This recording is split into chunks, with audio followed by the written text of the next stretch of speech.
Ugh, ads are such poop. Subscribe to Acast Plus now to skip ads and more for just $1 a month. Click the link in our show notes to learn how. And hey, we're on Patreon too. Your support helps cover the cost of running a podcast. For $2 a month, you can get early access to all our episodes ad-free, plus bonus episodes exclusive to Patreon subscribers only.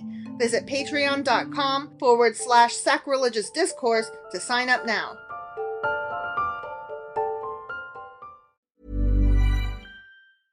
I've gotten to see so many more shows than I normally would because of how quickly and easily I can get tickets through Today Tix. Today Tix has amazing prices for some of the best theater I've ever seen. They also have a huge cyber sale coming November 18th with savings of up to 50% off. See that show you've always wanted to see or discover something new that you'll love just as much for even less. Go to todaytix.com/comedytix and use promo code ComedyTix to get $10 off your first Today Tix purchase. That's promo code ComedyTix at todaytix.com/comedytix for an additional $10 off your first ticket purchase.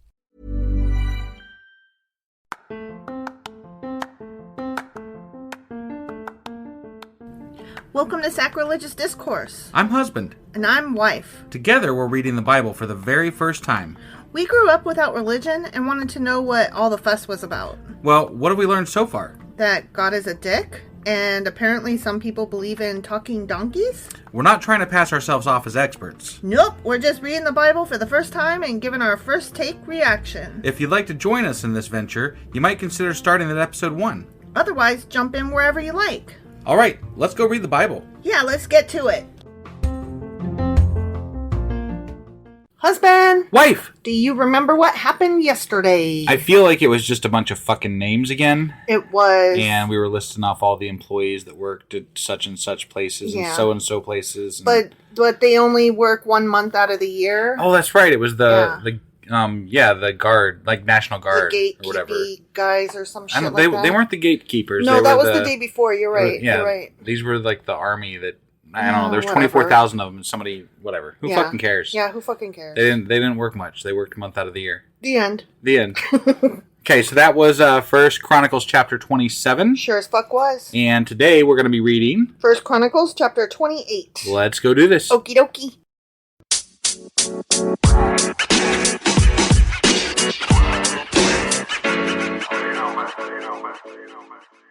Okay, First Chronicles chapter 28. Okay. And we are getting into some story. Oh, thank Christ. Something. Jeez. It's been long enough. I'm sick of fucking talking about people and how many there are of them. I know. I don't give a fuck. We're getting into David passing on to Solomon now. Oh, okay. The wisest? The wisest of the wise. Yeah. Okay, so David, remember that guy? I remember that guy. He summoned all the officials of Israel to Jerusalem, the leaders of the tribes, the commanders of the army divisions, and the other generals and captains, the overseers of the royal property and livestock, the palace officials, the mighty men, and all the other brave warriors in the kingdom, period. Yeah, okay. All the people. All the fucking people. All of them. David rose to his feet, and without a microphone, he said, "My brothers and my people," and somehow they all heard him. Yeah. "It was my desire to build a temple where the Ark of the Lord's covenant, God's footstool, could rest permanently." Man, they are going on about this shit. Right? Yeah. "I made the necessary preparations for building it, but God said to me, 'You must not build a temple to honor my name, for you are a warrior and have shed much blood.'" They didn't... That is not the way it went the first time at all. Yeah. This exaggeration is so frustrating. Right? "Yet the Lord, the God of Israel, has chosen me from among all my father's family to be king over Israel forever. For he has chosen the tribe of Judah to rule, and from among the families of Judah he chose my father's family. And from among my father's sons the Lord was pleased to make me king over all Israel." Yeah. You just said that. Right. "He chose me to be king. He chose my father's son to be king. He chose my son's father to be king." I'm the best. It's me. David. Did you hear? I'm heard. king. Yeah. Forever. He's king forever, except for he's going to die. Yeah. So he's not king forever. Right. His family will be king until the exile. Yeah. And then I guess it gets passed down. I don't know. I fuck don't knows, really know whatever. what happens but from there. Forever? Come on now. Yeah, that's a long time. And Forever does not apply today. No. I mean... It's also like the whole as numerous as the stars in the sky or the grains of sand or whatever. Right. Like, get the fuck out of here. Like, okay, forever, right? Mm-hmm. Forever. So let's just say we're in a downtime right now, the last, thousands of years or whatever. Mm-hmm. Mm-hmm. Is it hypothetically going to be possible to re-find David's line to then take over kingship at some point to then, make this thing forever? Doubted it. Yeah, me too. Yeah. And from among my sons, for the Lord has given me many, because, I married many and I fucked around a lot. Right. He chose Solomon to succeed me, from that bitch that I kidnapped and killed her husband, Bathsheba. Bathsheba said that, they're the ones that got him to do this. Remember, Bathsheba pleaded for him to say something because there was another, I can't remember what his name was, but there was another person trying to claim the kingship. Right, but keep in mind, too, that it was Solomon's other son. Yeah. Keep in mind, too, though, that Bathsheba and her son Solomon were doing the editing of this book, and they may have been inclined to make David look good. Sure. So, I mean, she was a savvy businesswoman, to my mind. Right. So, but there's a lot of just inconsistencies here. A lot of inconsistencies. But I don't think that they just had this love affair and, it was the greatest love story ever told. Right. No. Well, moreover, David was so sick he could hardly get up at this point. I don't know if you recall that from the last time I read and he had a 12-year-old virgin come warm his bed. Right, and he's supposedly standing and making this great speech to everybody. Yeah. I call bullshit. I do as well. He chose Solomon to succeed me on the throne of Israel and to rule over the Lord's kingdom. He said to me, your son Solomon will build my temple and its courtyards, for I have chosen him as my son, and I will be his father. And if he continues to obey my commands and regulations as he does now, I will make his kingdom last forever. So now, with God as our witness, and in the sight of all Israel, the Lord's assembly, I give you this charge. Be careful to obey all the commands of the Lord your God, so that you may continue to possess this good land and leave it to your children as a permanent inheritance. And Solomon, my son, learn to know the God of your ancestors intimately. Yeah. Worship and serve him with your whole heart and a willing mind. For the Lord sees every heart and knows every plan and thought. At least to the last chapter of your book. Right. Where you don't do any of that. And you married thousands of different God people. Yeah. And built shrines to them. All over the fucking place. Which didn't all just happen in a short span. Right. So he fucked up the whole way through. Yeah. So just saying. So David I don't think he was the wisest. No, I don't either. David continues speaking to Solomon. If you seek him, you will find him. But if you forsake him, he will reject you. Oh, okay. Forever. No takebacks. Right. This is not, it's a done deal. Yeah. It's not, I'm rubber, you're glue, whatever bounces off me sticks to you. It's not. Right. There is no. Forever. Yeah. Forever. You know how bumbles bounce? Yeah. Yeah. God doesn't bounce. What about weebles? Weebles wobble, but they don't fall down? Yeah. God is not a weeble wobble. No, he's not a weeble? No, and he's not a teeter-totter. Okay. No. All right. Is he a tater-tot? He's a one-shot. No. Yeah. He's a one-shot. Okay. So take this seriously. Okay. That's in the Bible. Yeah, it says that. I got it. It says that. It's almost like they knew we were fucking around. The Lord has chosen you, Solomon, to build a temple as his sanctuary. Be strong and do the fucking work. Okay? Yeah. And Solomon's like, yeah, I was gonna. Because, this was all my plan in the last chapter. Yeah. Then David gave Solomon the plans for the temple. Oh my God. Did. Yeah. He's on his fucking deathbed. Yeah. Just give me a fucking break. Yeah. They're really trying to make it look like he built it without building it. This is unreal, how much they're trying to paint David in this, immaculate lighting. Yeah, it's sickening. Stupid. I hate it. Okay, gave Solomon the plans for the temple and its surroundings, including the entry room, the storerooms, the upstairs rooms, the inner rooms, and the inner sanctuary. So, like, all the rooms? Which was the place of atonement. Yes. Yeah. All the rooms. He gave him the plans for all of them. Not just some of the rooms. Not some of the rooms. But all of them. He didn't give him half the plans. He gave him all the plan. Of the plans. The plan. The plan. There's one plan, and he gave it to him. Does this one plan rule them all? Stupid. David also gave Solomon all the plans he had in mind for the courtyards of the Lord's temple. Of course, because David did it all. Yeah. He did all the work, He did all the work. Yeah. The outside rooms, the treasuries, and the rooms for the gifts dedicated to the Lord. Mm-hmm. The king also gave Solomon... David was just... He's amazing. He couldn't stand or fuck, but man, he could make plans. Right? He made some really good plans here. Mm-hmm. Huh? Gave Solomon the instructions concerning the work of the various divisions of priests and Levites in the temple of the Lord. Man, it's almost like Solomon doesn't have to do anything. Almost. You know? Right? Like, he's got it all just laid out for him. David just did all the work for him. Yeah. And all he's got to do now is be the wisest. Yeah. That's it. He just has to read the IKEA instructions and put the Legos together. Yeah. And be really wise. Mm-hmm. That's all. Mm-hmm. That's all he's got to do. And David, gave that was me stuttering, sorry. Specifications for the items in the temple that were to be used for worship. David gave instructions regarding how much gold and silver should be used to make the items needed for service. Oh my God. He told Solomon the amount of gold needed for the gold lampstands and lamps.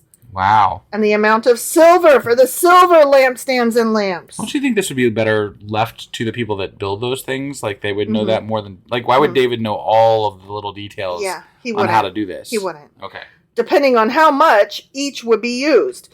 He designated the amount of gold for the table on which the bread of the presence will be placed, and the amount of silver for other tables. Mm-hmm. David also designated the amount of gold for the solid gold meat hooks. No, man, those solid gold meat hooks are really fucking important. Used to handle the sacrificial meat, and for the basins, pitchers, and dishes, as well as the amount of silver for every dish. Yeah. He designated the amount of refined gold for the altar of incense. Finally, he gave him a plan for the Lord's quote-unquote chariot, the gold cherubim whose wings were stretched out over the ark of the Lord's covenant. Okay. No, he did not. That was all Solomon's doing. Right, I know. You know what? I'm surprised that this doesn't say he also foresaw that Solomon would want to build a giant hot tub and gave him the instructions for building his capital letters, the sea. Yeah, and gave him the address for Queen Sheba. And, like, why not just take everything away? Yeah, he did everything. Solomon was just a baby. Solomon still wore diapers. He didn't know how to do anything. Let's just undo that King's chapter, right? Where we talked about Solomon. Yeah.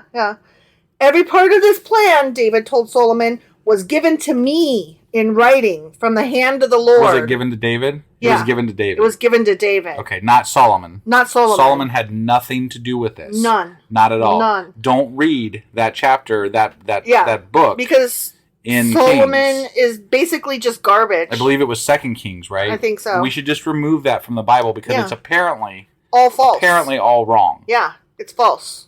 And it's really irritating me right now. I know, same.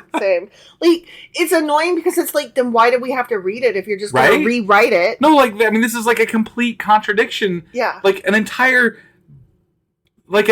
book's worth of a contradiction. Like everything that we've read so far. Yeah. It's like we've read so much Bible. Like, we are on fucking First Chronicles, you guys. We are so far into the Bible. It's offensive because we spend so much time reading this shit. And we're like, no, that was all wrong. Yeah, they're like undoing the whole thing. Like, I did not volunteer for this. Right? This is not what I signed up for. Why did you guys tell us this was it and then take it away again? Yeah. I mean...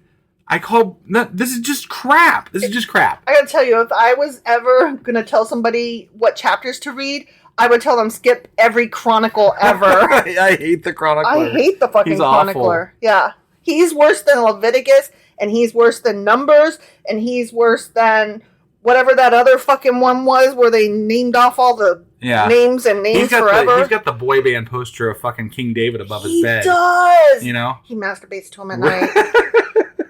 Not that there's anything wrong with masturbation. Right? No, I'm just imagining him masturbating to King David. That's all. He's like, I fucking love and then going and writing this bullshit in this fucking book. David's the one.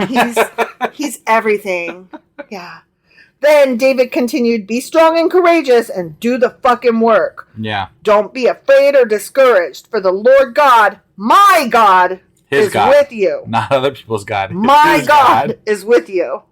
He will not fail you or forsake you. He will see to it that all the work related to the temple of the Lord is finished correctly. Yeah, because Solomon won't do shit. Yeah, Solomon, whom I'm talking to, you don't have to lift a finger, because between me and God, the whole thing is taken care of. Really, other than namesake, you're completely inconsequential. Yeah.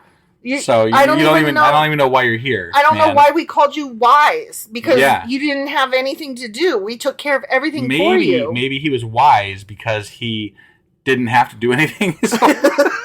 He's like, he just had to build the big hot tub. Yeah. And then, just swim in it a lot. Yeah. And maybe he was wise because he's like, I didn't have to do anything, so I just spent all my time reading. Right? Yeah. He just built a library and read all the books. This is awesome. My dad did all the work, and God's here helping me. Man, this is cool. Yeah, yeah. I'm just going to marry a lot of chicks and bang them and set up some idols for them, and then not get called out for it until the last chapter. So, whatever. Cool. It's all good.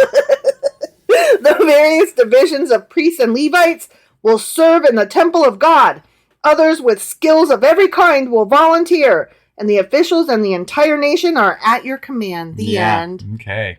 All right. Yeah. That was something. David's got this. I mean, David's basically dead at this point. Yeah. You know what I mean? Like, he was at this point when we were reading about this, and I think it was the end of 1 Kings. Yeah. He was basically almost dead. Yeah. And he died shortly after at the beginning of 2 Kings, I think. Again, I'm not entirely sure about that. But Don't quote me on that, but I think it's somewhere around that time frame. That feels right. Right, it feels right. Yeah. So, but regardless, there was a point where David was dying, and this is that point. Mm-hmm. And then Solomon took over. Yeah. And none of this was discussed. None of it. I'm so taken aback by what is going on here. It's offensive, it's so insulting. It really is. It's insulting to the reader's intelligence. It's insulting to David. It's insulting to the Israelites. It should be insulting to every Solomon. Christian out there right now, because literally your book has there's 2 books that literally contradict each other. Yeah. Almost in full. Yeah. This is insane. Christians, have you read this? I mean, that's seriously, Christians. The more we read this, that's what I just can't.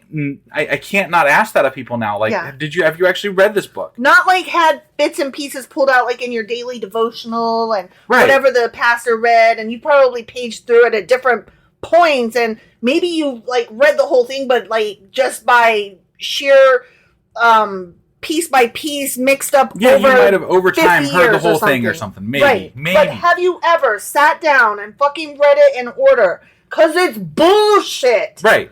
And I've heard, I've been looking for, local pastors to, follow and just, I test myself on, right? Right. And I found somebody, actually, he used to be our landlord, but, and I was listening to one, he was talking about a section on, I think it was King Solomon.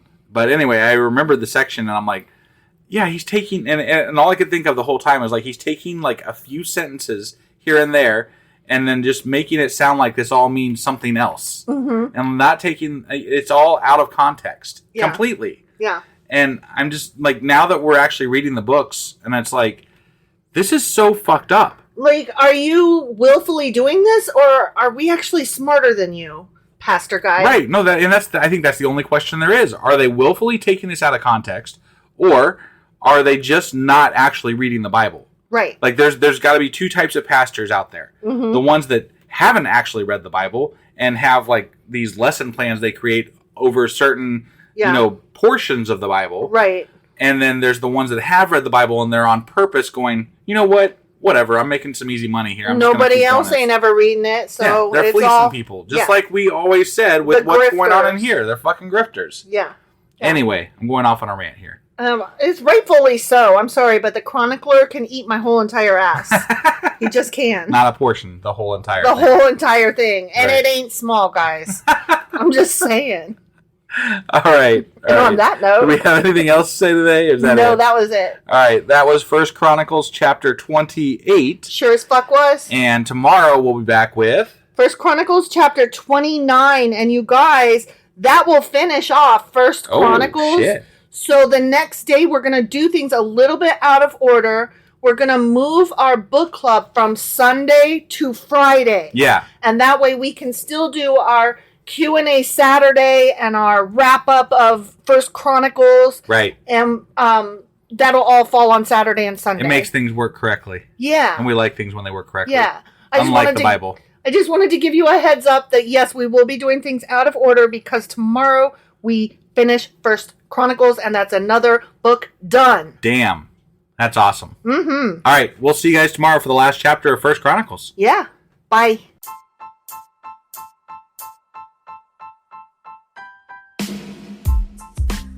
Hey, wife. I guess that's the end?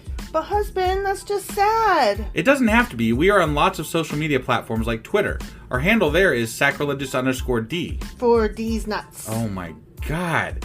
Stop doing that. Anyway, we're also on Facebook, Instagram, and Pinterest. There's a link to all of our social media sites at our website. Ooh, we have a website? Yeah, it's sacrilegiousdiscourse.com, where you can also find a link to our merch shop. We have a merch shop? Yep, we have podcast-themed clothing, mugs, notebooks, and more, as well as an atheist and science-themed products. Wow, our fans should really go check that out right now. Definitely. They can get in touch with us by sending an email to sacrilegiousdiscourse@gmail.com. But before they do that, we could really use some help. Oh yeah? With what? Well, it's not free running the podcast, and we need some financial support in order to get better equipment, which will free up time so we can concentrate on our podcast and our fans. Okay, so what should they do? Head over to patreon.com/sacrilegiousdiscourse and sign up as a contributor on our podcast. Supporters there receive additional bi-weekly episodes that we record just for our Patreon members for as little as $2 a month. Also, we'd really appreciate it if you would like and subscribe on whatever platform you're using. And Apple Podcast reviews help us out tremendously. Like and subscribe. Leave an Apple review. Join us on Twitter. Support us on Patreon. That's a lot of instructions. Don't forget to say thanks. Thanks. Okay, bye.